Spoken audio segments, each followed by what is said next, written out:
another sponsored song. This time, Luba Johnston is sponsoring a song for her daughter, Anastasia. And we weren't able to get her dedication to fit in the program, so I'm going to read it right now. And it's up there on the screen, so you can follow along. I'm going to read it right now. The Revolutionary Etude by Chopin conveys the composer's personal anguish over the political situation in Poland in 1930. This composition is dedicated to my daughter Anastasia, a piano teacher who has turned 60 this November. Like myself, my daughter chose emigration, leaving Russia for Europe in the 90s. I admire her talent to express herself through the language of music.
That was riveting. Well, good morning. Let's all rise and stand up and, oh, well, I already said that, rise, right? So I'm tired today. We're going to sing Building a New Way.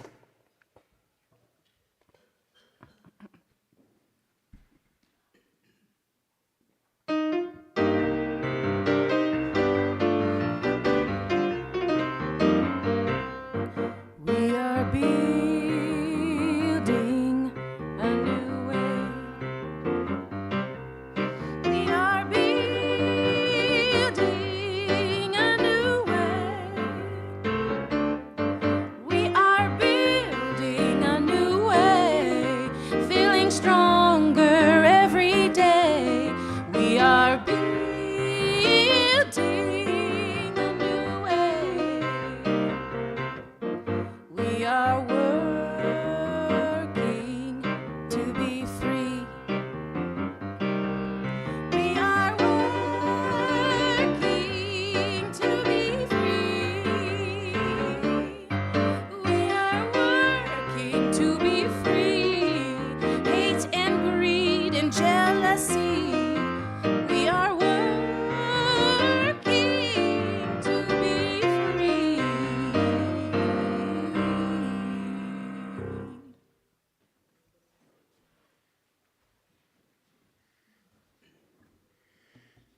right. Well, hey, that was a great start to our service this morning, huh? Jeez. Now, I have a question for Jackie, though. Why did you have a page? You didn't look up once at any of that music. I was watching you. It's like a safety. It's a safety thing. I thought maybe there was just a gag we were playing on Lynn to have you stand up there and... That's your musical talent. Well, very good. Big hand, very good. You did great. Yeah, so wow. Well, yeah, you had the security blanket if you needed it, but obviously you didn't need it. So thank you so much for that. Okay, well, yeah, formally, good morning, everybody. Welcome to the Unitarian Universalist Church of Spokane, where we join together to create a nourishing, liberal religious home and to champion justice, diversity, and environmental stewardship in our wider world, or as we say in short, to create community, find meaning, and work for justice. And as always, welcome to everyone who is here for our early service. Great to have you in the building, as well as those of you who are staying home, live streaming with us this morning, wherever you're at. It's so good to know that all of you are here with us as well. So I do have two announcements. One, this is the final day to bid on the items offered in our church auction. If you want to bid on an item, you can go online and look at the auction items there, but there's also a list of them on the back wall, and you can just scan your phone and bid on an item there. So thanks to everybody who's bid already and those who have donated items. We're actually going to be hearing 3 songs that I have produced using artificial intelligence during our service today. One of the auction items that I'm giving is a little course on showing people how to create music with AI and build an album, that sort of thing. So you'll get to hear a sample of that throughout the service today. Also, and I saw all the tables out, and I thought, oh, what am I missing? What's happening today that all of our tables out? Well, apparently nothing, except as Todd Milne said, Nancy Avery said she has permission to have them there. So okay, so if Nancy wants the tables out, by God, they're going to be out, because not because I'm afraid of Nancy, because I love her and she has good judgment. So whatever they're there for a good purpose. But it is not a potluck today. And looking at our calendar, it is not a potluck next Sunday either. We will be having our annual sort of Thanksgiving potluck on the 23rd of this month. So put that on your calendars. Bring a dish to share, a holiday-style dish to share if you want. And I think the church will be providing the turkey and whatnot for the occasion as well. So put that on your calendar and plan to join us. Even if you come to the first service, come back for the luncheon. We would be glad to have you. So that's all I have. If you want, please get up and greet somebody who's in the building with you. If you're live streaming with us, feel free to shoot someone a text.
That's a problem. Yeah, that's a problem. Problem is some sort. We all do. Yeah. And he was put on the board.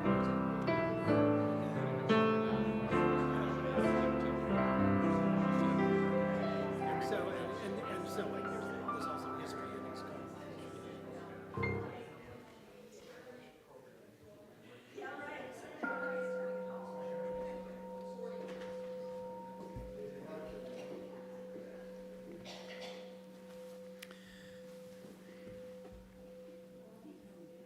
All right, more opportunity to visit as always following the service. So please feel free to stay for our social hour, but we are going to move forward now by lighting our chalice. The chalice is the symbol of our unity and our solidarity, of our openness and our inclusion, of our community and our individual uniqueness. May this small flame be our offering of warmth to those who are cold and alone, and a light to those in darkness. May it be a flame that ignites justice in our world and a beacon of hope to those in need, and may it reflect at least a spark of truth wherever truth has been lost, and cast a healthy shadow of doubt wherever it's been found.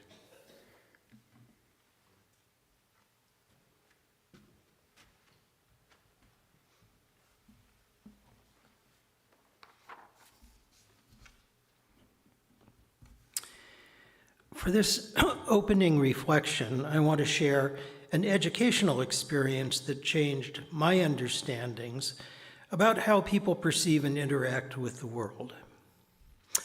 Up through about age 16, I maintained an essentially naive view of how the world is and how people engage with it. In that view, the world beyond myself presented as just things out there, largely objects with properties, which I was tasked with accurately identifying and categorizing. Then, in my senior high school year, I enrolled to take courses at UCLA. I asked my older sister, then a Bruin Jr., what she suggested, and one of her recommendations was a real eye-opener for me: introductory psychology. I remember reading about an experiment in which subjects briefly viewed playing cards, some of which, like a black ace of hearts, were intentionally designed to be perplexing. It's the wrong color for the suit, after all. Interestingly, with shorter viewing times, some subjects reported seeing a purple ace of hearts. Now, black is the absence of frequencies in the color spectrum, so those subjects' eyes were receiving no chromatic stimulation whatever from the pip on the card. Any reports of perceived color had to come entirely from the subject's assumptions, expectations, beliefs. Their psychological set, in other words. Needless to say, this forced me to rethink my understandings of people's contributions to perceptions of objects out there in the world. Where else, I started considering, are my own mental models being distorted subliminally, but not randomly?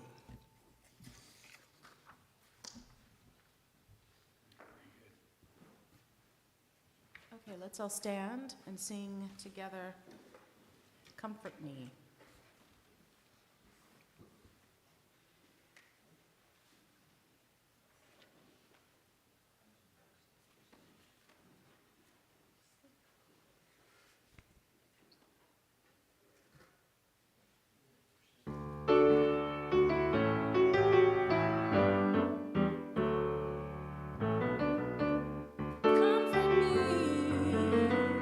Comfort me,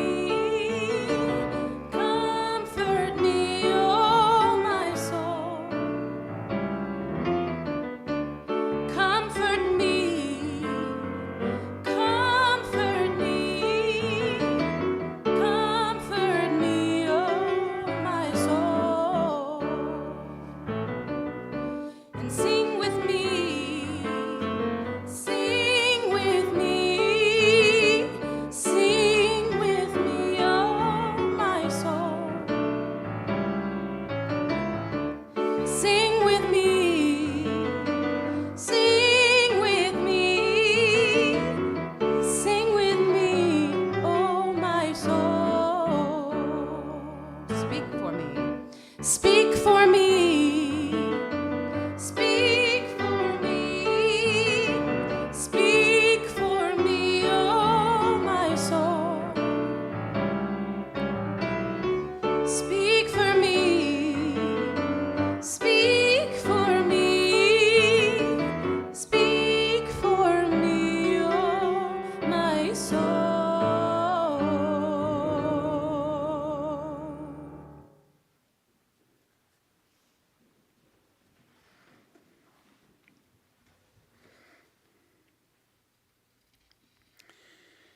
We'll now kindle our candles of care for those who are most on our hearts and minds.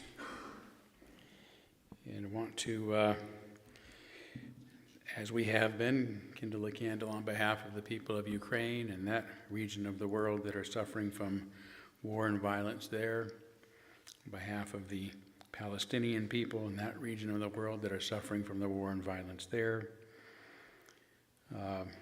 And as you've seen in Darfur and South Sudan, things have escalated there this week. There's, of course, people suffering in the world due to climate-related disasters. And there are, of course, the frightened immigrants in our own country that we've been kindling candles for some time now. I do want to kindle a candle of celebration.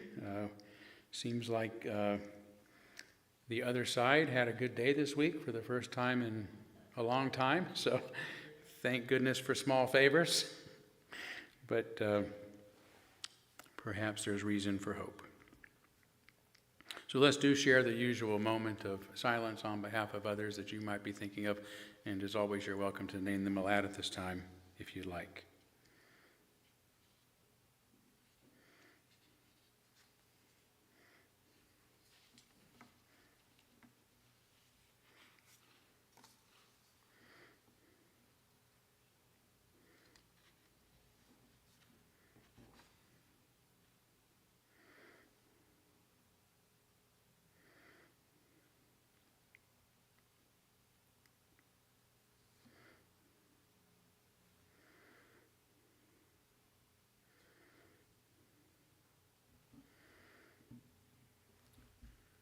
Those named aloud and those embraced in our silence and all those who are suffering in our world at this hour, we hold in our community with compassion.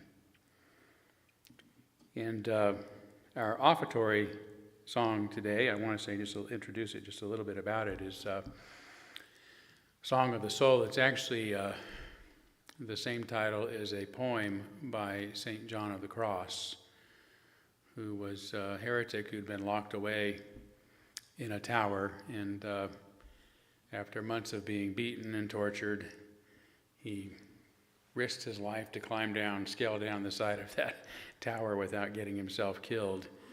And when he was free, like all the great Christian mystics in particular, he began to express his praise for God, but never in terms of God as being an entity in the sky, but as being this love affair he was having with nature, the experience of the divine through the natural world.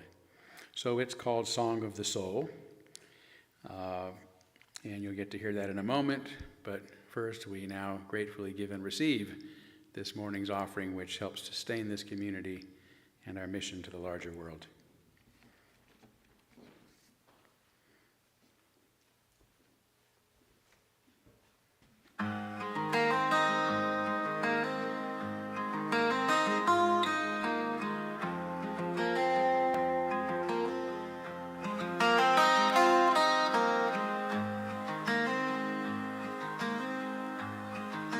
The fox trails through the thicket,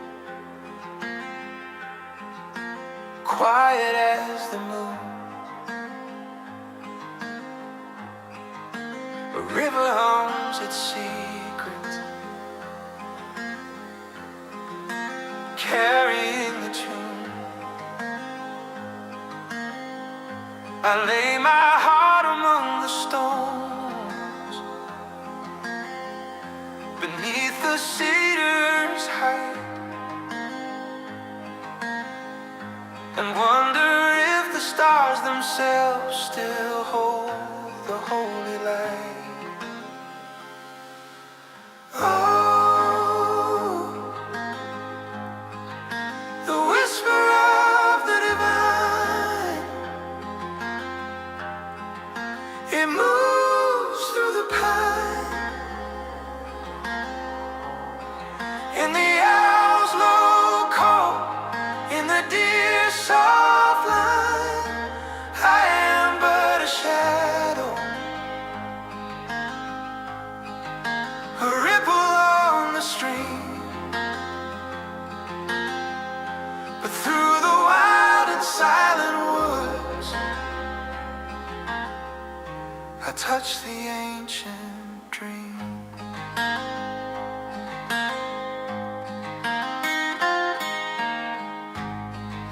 The sparrow bows at morning, the sun anoints her wing, the wind it shakes the aspen leaves, and I can hear them sing. I've chased the echo of the crow and knelt upon the moss and found a love so infinite, it cradles every loss.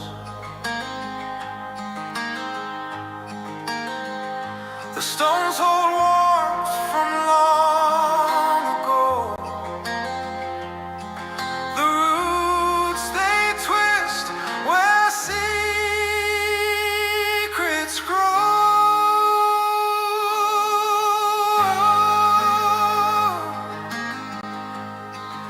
The whisper of the divine, it moves through the pine,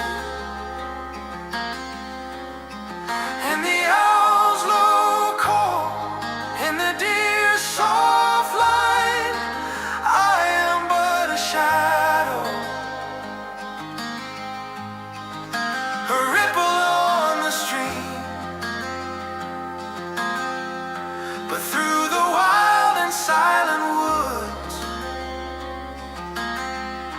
I touch the ancient dream. No temple walls, no gilded frame, no chiseled words to hold the name, just the howl of the wolf, the sky's embrace, and the quiet fire of holy grace.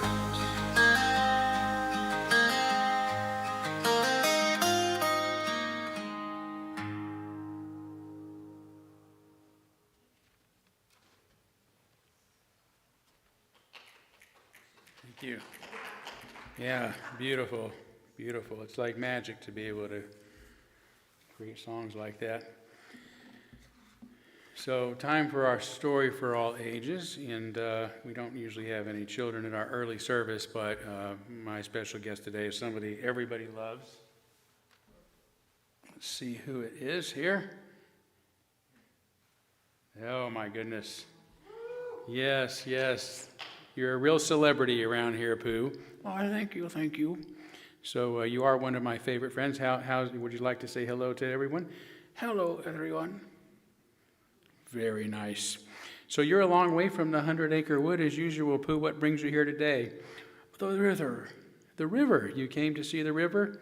No, I was looking at a fellow in the water that looks a lot like me, and I fell in, and the river got me here.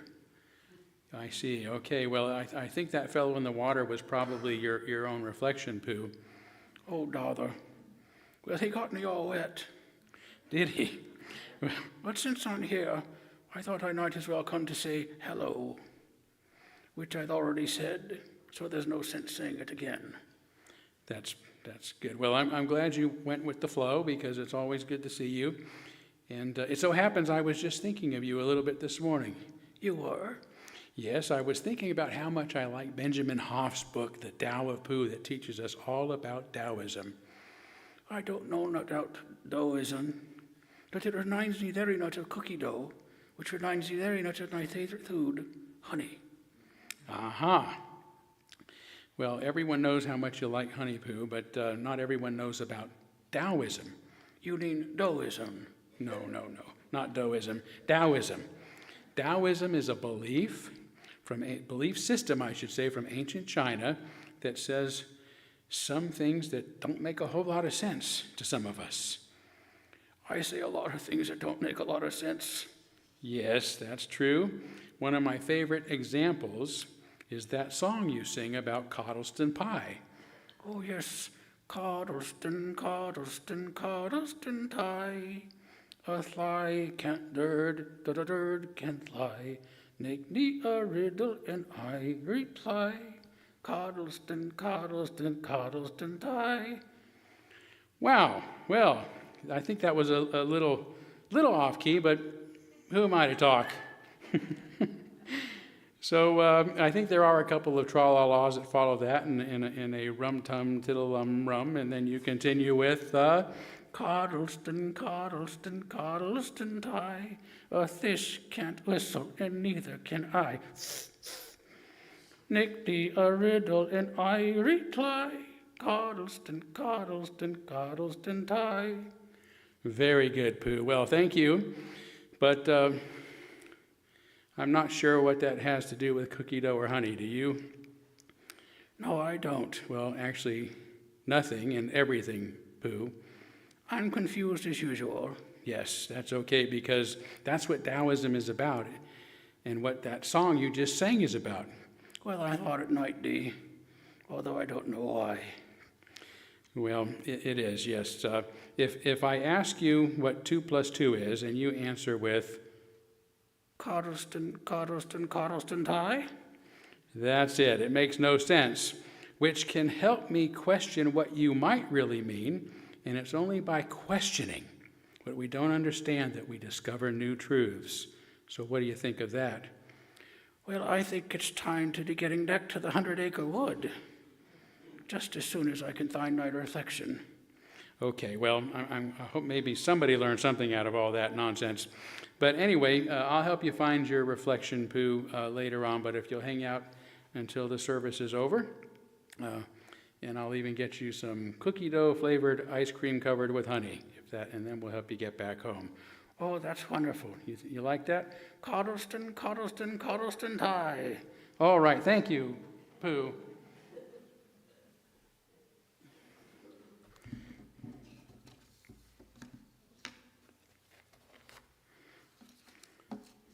All right, I guess you're up.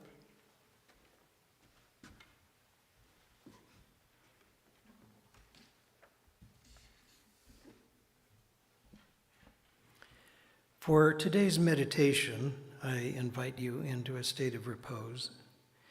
Make yourselves comfortable. Close your eyes if you like. Breathe deeply and slowly and mindfully.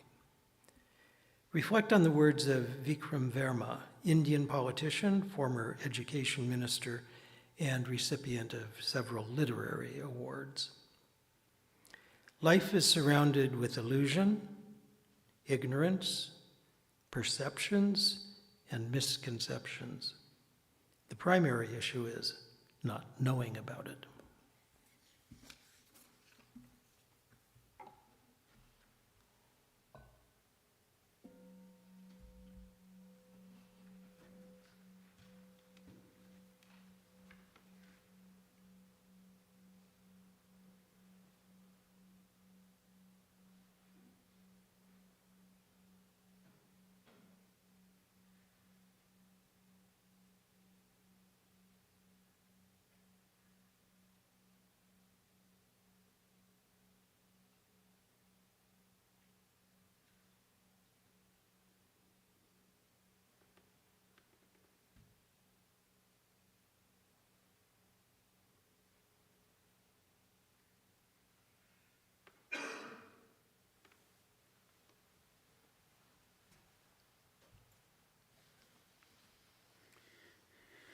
So way back in my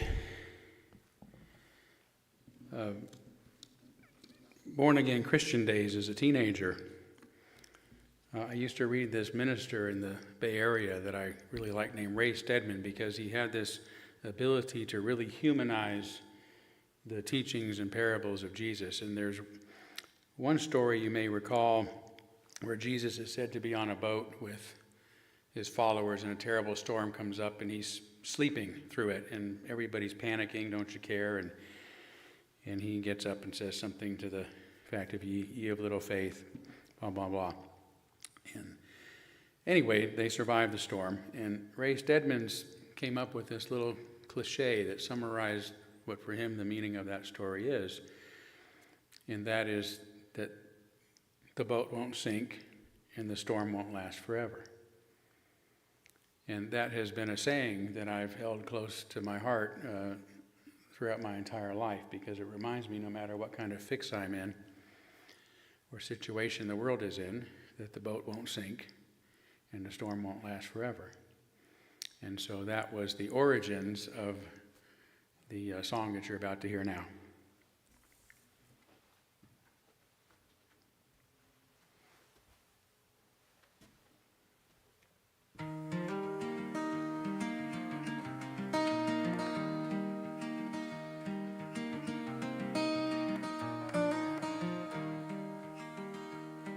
The sky turned black, the waves grew tall. We clung to the rail, heard the ocean's call. A wise man stood calm while the thunder roared. He said, don't fear the sea, it's been here before. The boat may creak, but it's built to hold. The storm's just a story waiting to be told. Have faith, he said, this boat won't sink. Hold on, my friend, let your heart think. The storm won't last forever. No, no, the storm won't last forever. Now years have passed and I've seen my share of troubled waters and heavy air. When life gets rough and the winds won't die, I hear his voice like a lullaby. The waves may crash, but they'll roll away. The darkest night always births the day. Have faith, he said, this boat won't sink. Hold on, my friend, let your heart think. The storm won't last forever. Oh, no, the storm won't last forever.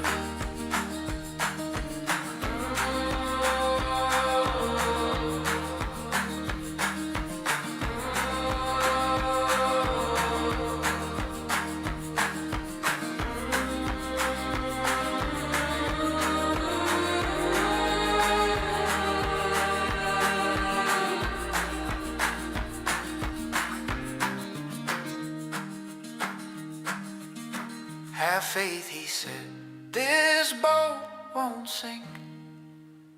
Hold on, my friend, let your heart think. The storm won't last forever. Oh, no, the storm won't last forever.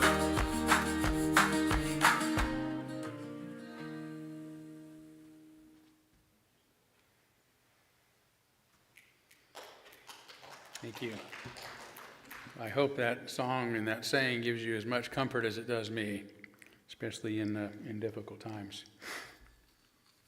The boat won't sink and the storm won't last forever.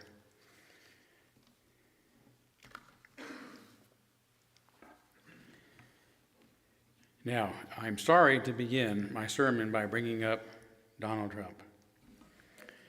I know we get enough of him every time we turn on the news these days.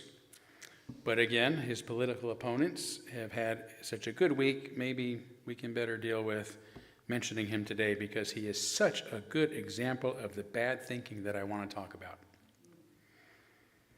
Trump himself actually is such a bad thinker, he might be pleased to hear that he's a great bad thinker.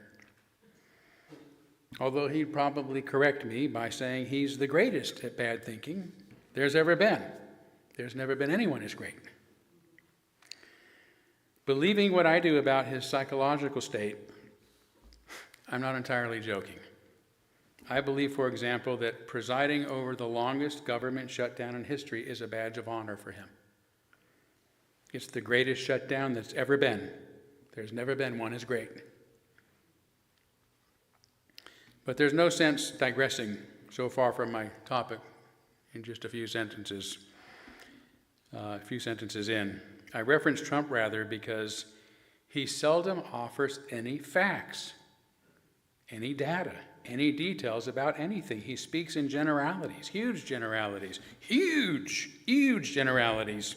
referring to millions and millions, billions and billions, trillions and trillions, unlike anyone has ever seen before, but never mentions precise numbers or any proof of his hyperbolic assertions. The same is true of just about anything he says. He prattles on, making bombastic claims without saying anything that can be verified or that indicates there's any evidence that he knows what he's talking about. He's even blowing up small Venezuelan boats claiming they're smuggling drugs without evidence or due process, which at the very best means that he's engaging in unlawful, inhumane, and immoral extrajudicial killings. And even when attempting to say nice things about others, from his family members to diplomats and foreign leaders, it's always in reference to something physical about them that he can quickly observe on the spot, then articulate, like talking about how hot his own daughter is, how tall his son is, what nice hair Kamala Harris has, calling the Syrian prince a young, attractive guy, routinely complimenting accents that he can't even understand, and recently in an awkward moment for everyone but himself, telling Italian Prime Minister Meloni that she's a beautiful young woman, even as he was speaking about signing his Gaza peace plan that he's called one of the greatest days ever in civilization, the greatest deal of all. If, as hundreds of psychologists have claimed, Trump is a malignant narcissist, it makes sense that he can only connect with others superficially or by dominating them, either by requiring their utter, unquestioning devotion to him or by reassuring himself of his power over them by creating circumstances in which they experience fear, anxiety, and suffering, which is what he's done to the entire world. I imagine, but do not know, that during much of his life, he's been surrounded by wimpy admirers and, yes, men and women who are too afraid to contradict him, giving him the false sense of his own genius, a feeling that whatever he feels and says in the moment must be true, even if it contradicts what he's said earlier. Thus, he doesn't need to present the world with facts, nor to even know any, nor to read or study or question what his gut and emotions are telling him. If anyone questions him, he simply demonizes them and has them removed from his awareness, creating a protective echo chamber in which to shield himself from his own inadequacies and ignorance.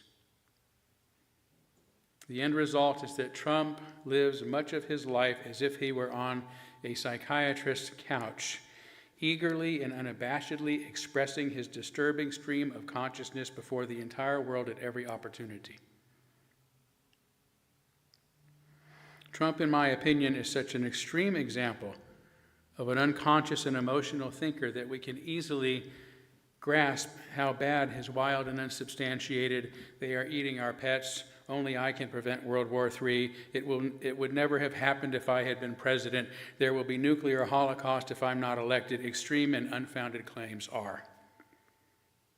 Yet all of us are subject to such thinking much of the time. And this is why, as many know, I am a strong advocate of logic and reason. To some, this automatically suggests that I am emotionally challenged. I am. But only inasmuch as, like everyone, I'm challenged to keep them from governing me in the decisions I make.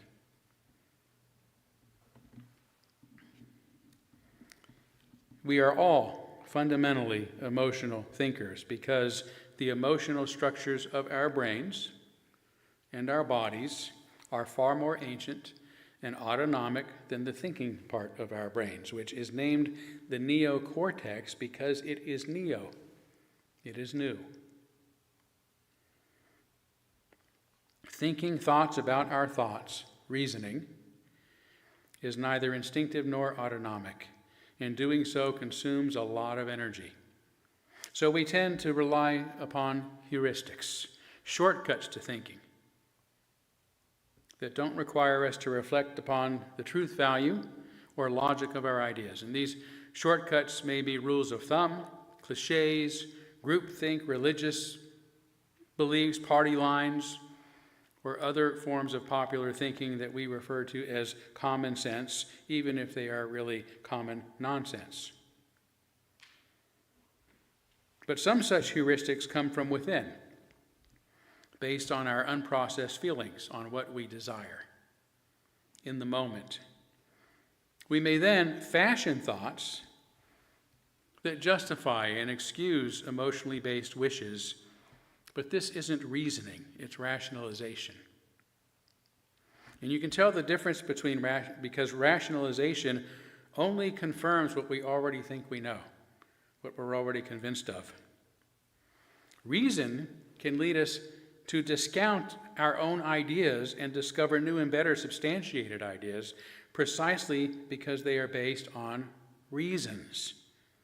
Reasons are what logic calls the premises that support our conclusions.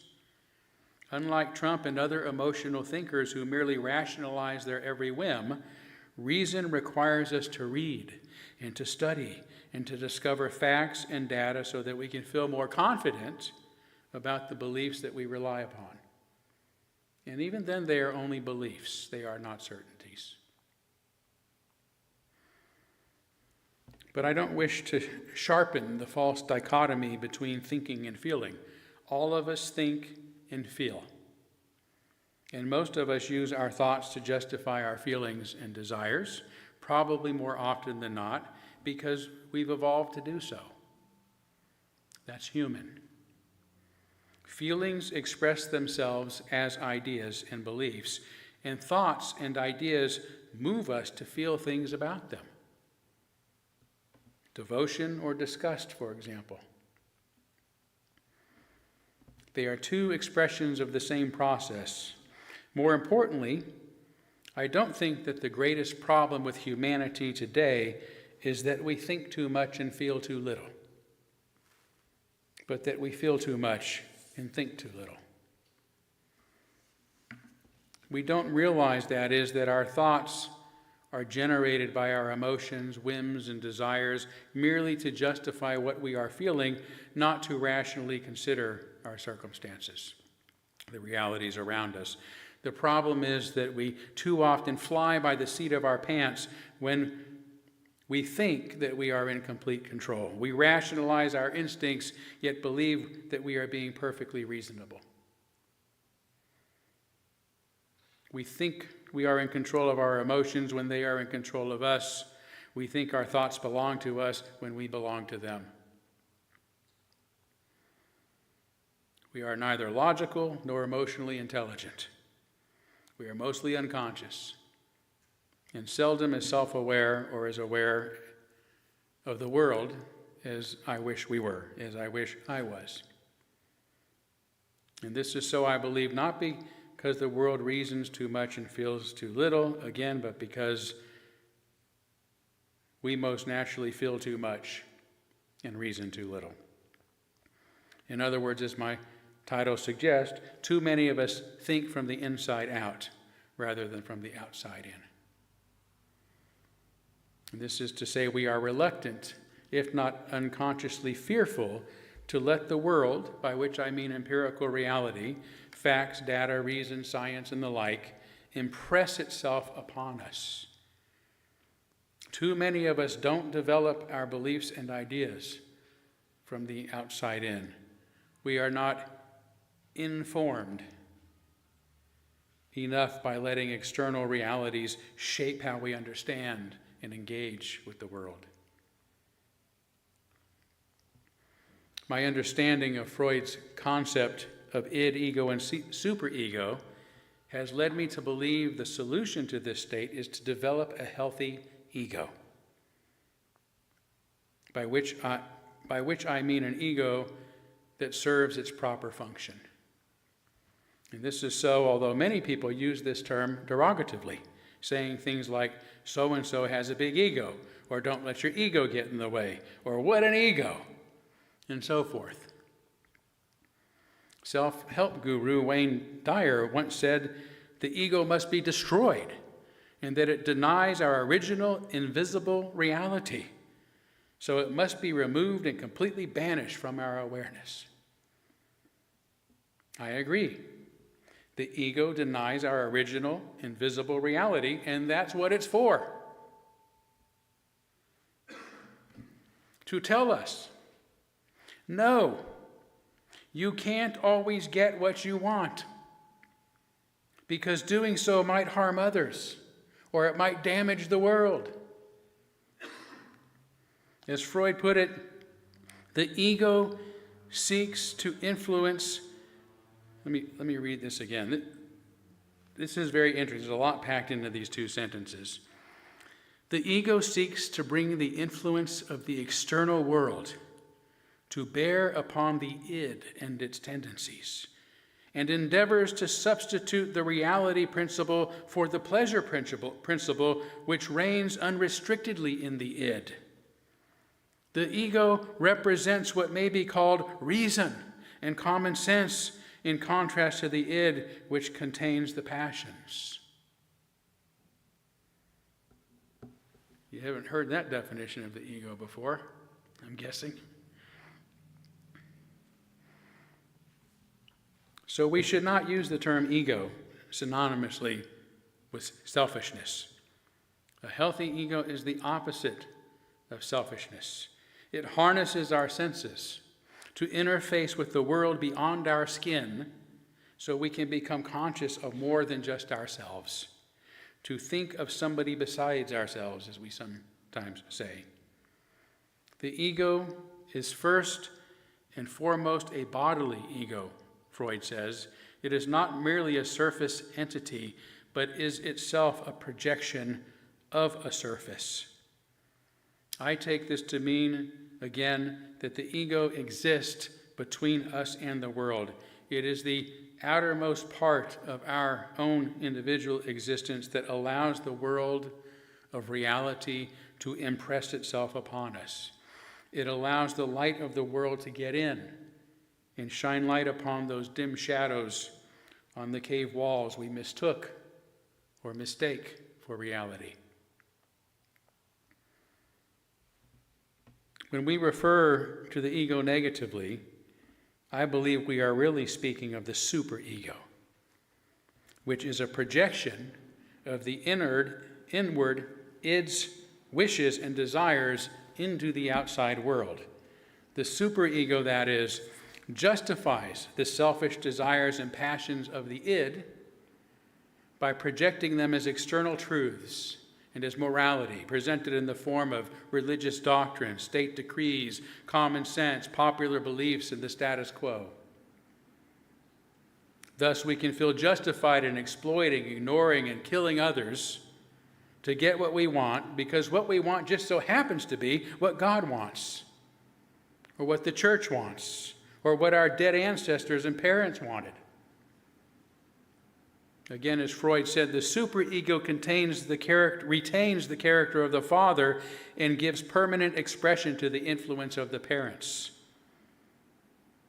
rather than telling the id no, the superego, the projected id, the externalized id, tells the ego no, by refusing to accept its rebuke of that selfish part of us that wants immediate gratification, which is why I believe Wayne Dyer meant what Wayne Dyer meant by the original invisible reality. His high-minded term for living an unconscious life under the guise of spirituality and enlightenment. No, thank you. Not for me.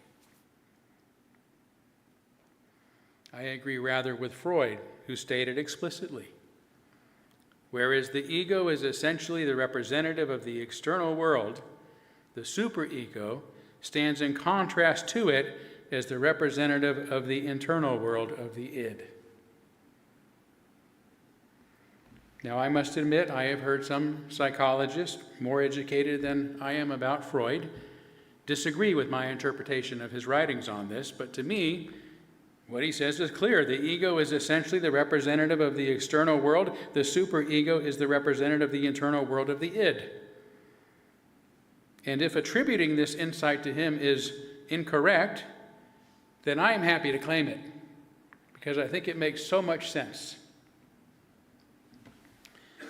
It explains why so many are compelled to disparage the ego, because it reminds us there are consequences for our actions, and that we have a responsibility to the welfare of others and to the world in which we live.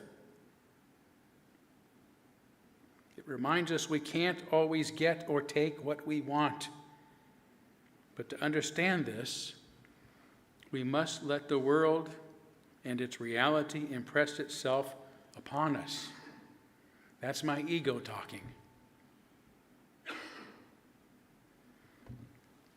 As liberals, this ought to be a way of life for us. Sadly, having been around many liberals in my life, I must admit that we can act just as selfishly, I should say, and unconsciously as anyone else, and often do, including myself, perhaps more often than not, including by projecting our beliefs and our desires onto the outer world and assuming they are objectively true or right or righteous, further allowing our superego to justify our selfishness as self-righteousness. Nevertheless, liberalism is itself a sign of healthy ego and can strengthen our ego precisely because it is an ideology rooted in a devotion to external reality, including to reason, science, and to the welfare of others and of all that is beyond the skin. Liberalism was born, as I often explain, during the time of the early Greek philosophers, who were the first thinkers we know of who tried to explain the world in natural rather than supernatural terms. And for a time, they drew humanity out of its unconscious existence by turning to the reality outside themselves to understand the world and how it works. Instead of assuming it was all created by the projected id, the superego disguised as mythical figures and gods, these early thinkers, whom Aristotle later called the physikoi, the physicist, the physicals, studied what they could experience using their senses, transcending the unconscious that can only explain its moods and myths and fantasies and unrestrained desires as such. These early thinkers, in most of their writings, were forgotten during the Dark Ages, but are what were rediscovered hundreds of years later during the Renaissance, which is what that very word Renaissance refers to, a renewed interest in the findings of these early philosophers.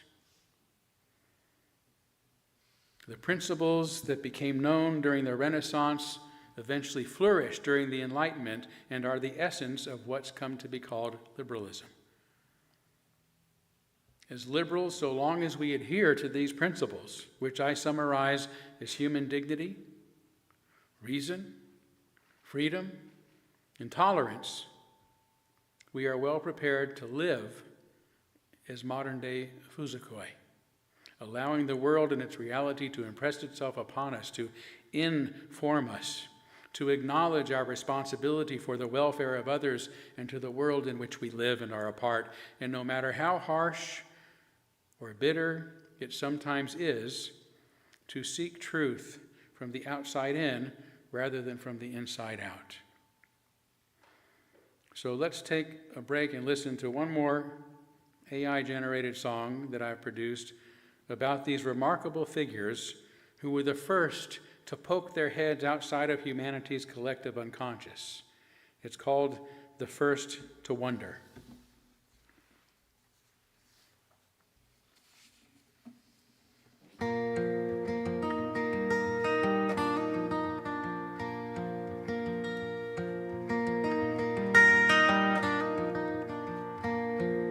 Under the olive silver shade, they'd sit and spin their thread. No gods to strike the thunder, no wrath to fear, they said.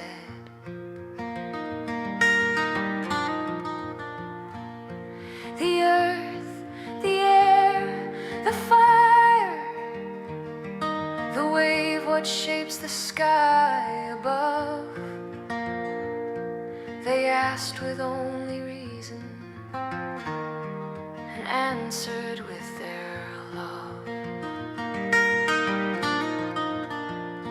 Oh, the first to wonder, the first to see the world as it might simply be. No myths, no chains, no fateful decree, just the mind's bright spark and the open sea.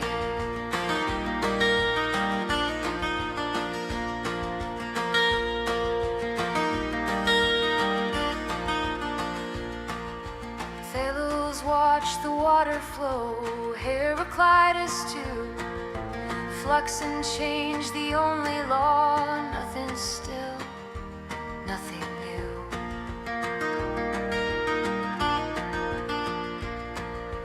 Anaximander drew the boundless, a cradle for the stars, and Pythagoras heard the music strummed in numbers on his bars.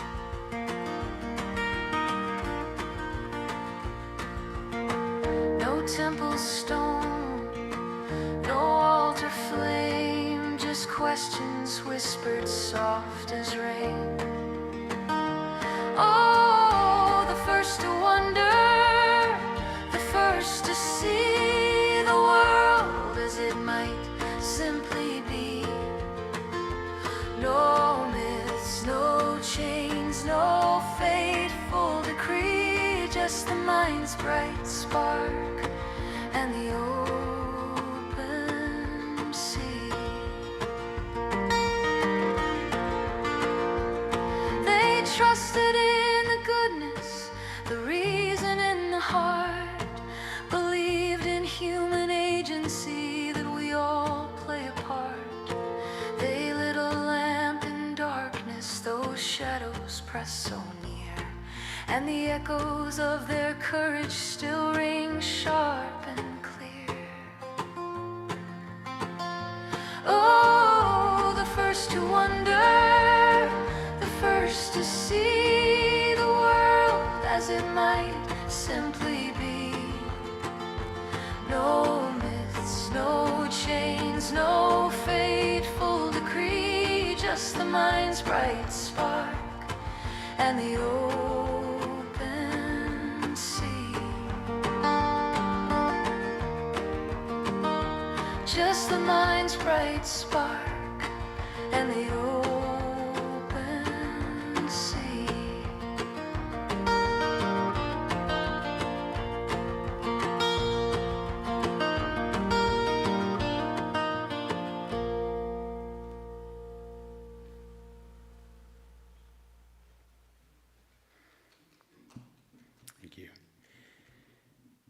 Let us live as the first to wonder did, open to the world, curious, humble before truth, and courageous enough to see and cope with things as they are. Only then can we truly become who and what we are meant to be and capable of being. For to be liberal in spirit is to let the world teach us, to be formed by facts, tempered with reason, and guided by compassion. May we continue in that tradition, seeking truth not in what we wish were real, but in what is real, and in doing so, find the freedom that only such honesty can bring. Thank you.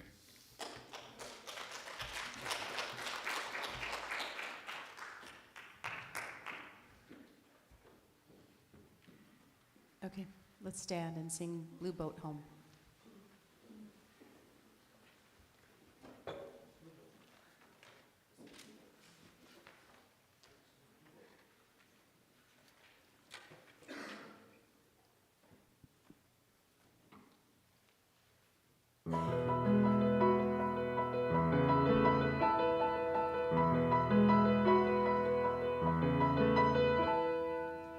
Low below me, I feel no motion, standing on these mountains and plains, far away from the rolling ocean. Still my dry land heart can say, I've been sailing all my life now. Never harbor or port have I known. The wide universe is the ocean I travel, and the earth is my blue boat home.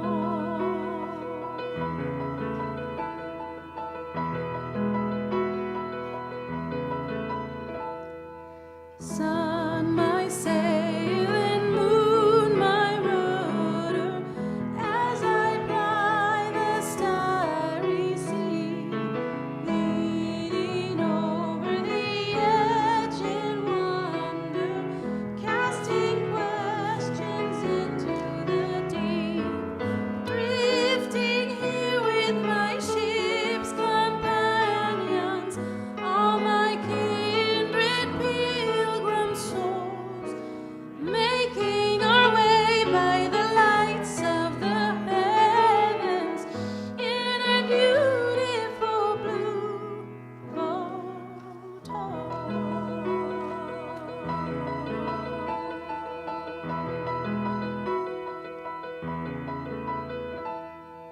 And I give thanks to the waves upholding me, hail the great winds urging me on, leading over the edge in wonder, casting forth the sailor's song. I was born upon the fathoms, never harbor or port have I known. The wide universe is the ocean I travel, and the earth is my blue boat home.